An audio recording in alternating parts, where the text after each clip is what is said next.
Many years ago, I composed the original score and I produced the songs, and my company provided the sound effects for a short film called The Chub Chubs.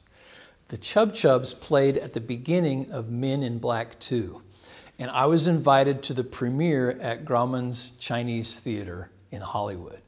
And so to sit in that historic space, right, surrounded by my team and all these people who had come to hear it, to see it, and to hear that music play out through the Dolby, sound system, it was magnificent. It was such a great moment.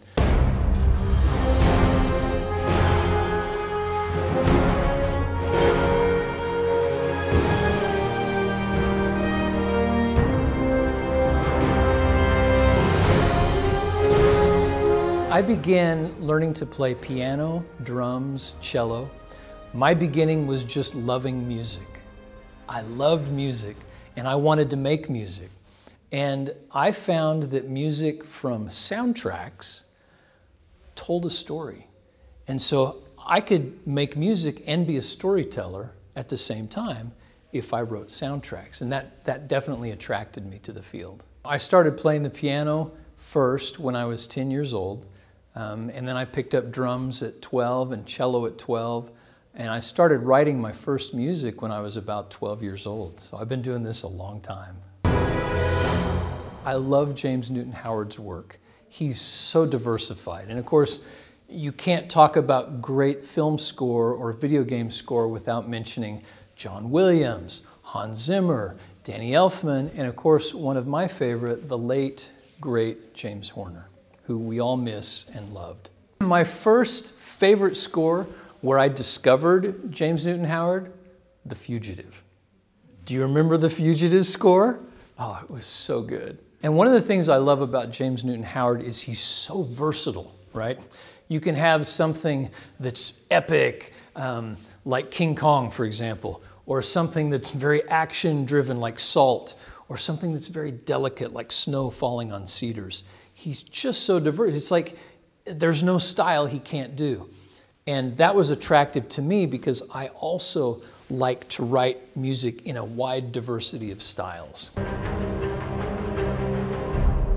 So the question, where do I get inspiration when I compose?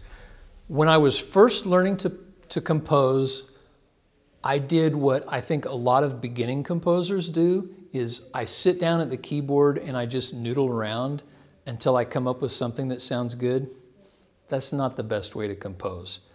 I learned when I was doing Peter Jackson's King Kong, the video game score, I learned that the best inspiration comes when I treat music like a method actor treats a scene.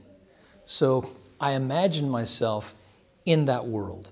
I imagine myself in that game level. And the actions that are going to happen in the game, I like to think, how would I feel if that was really happening to me? And to the degree that I can create those feelings for that level or that scene, then I can find the music that fits that emotion, and that will tend to fit that scene or that level seamlessly. So that's where I get my best inspiration, is from imagining myself in the world.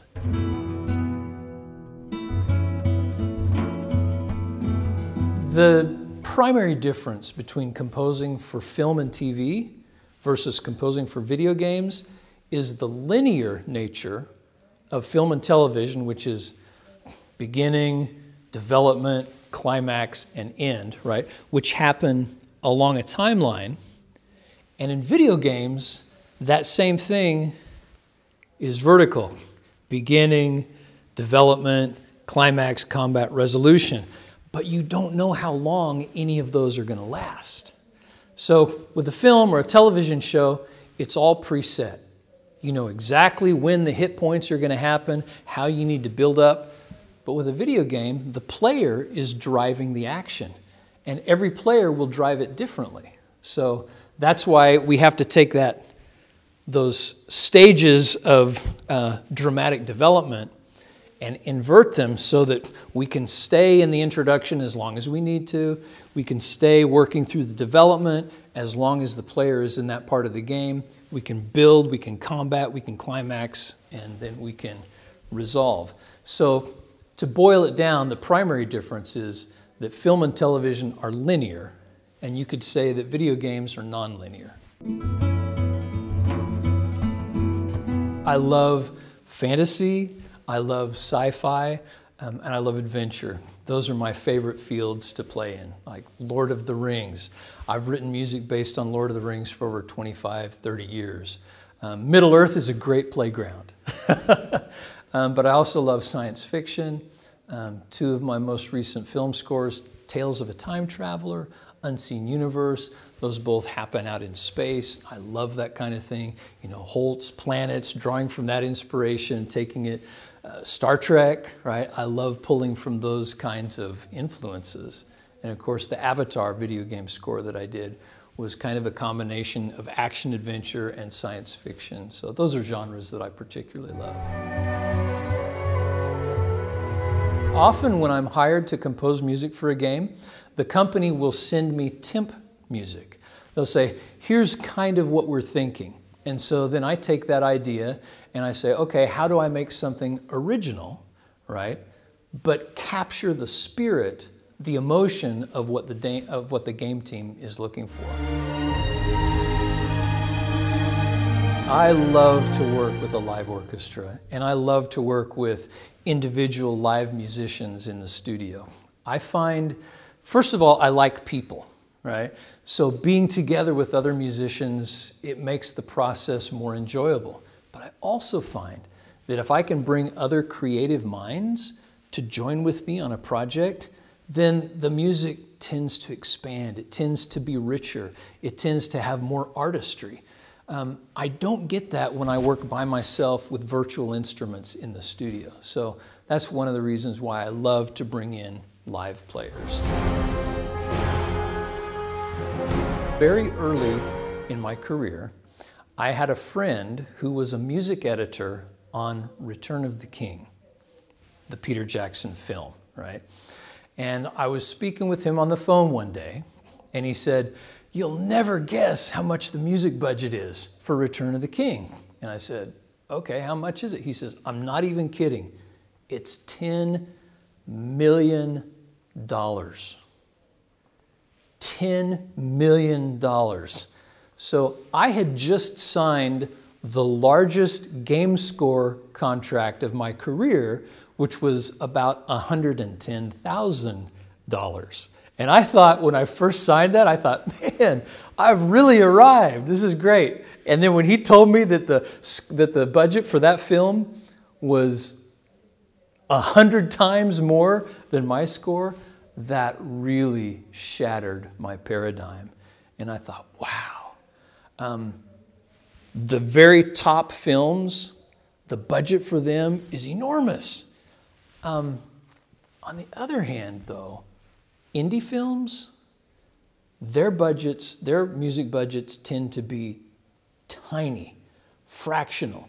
So I found that most video game scores that I've worked on tend to be in the $80,000 to $250,000 range, somewhere in that. So much more than independent films, not as much as the very top blockbusters, but that's okay, I can live in that middle area.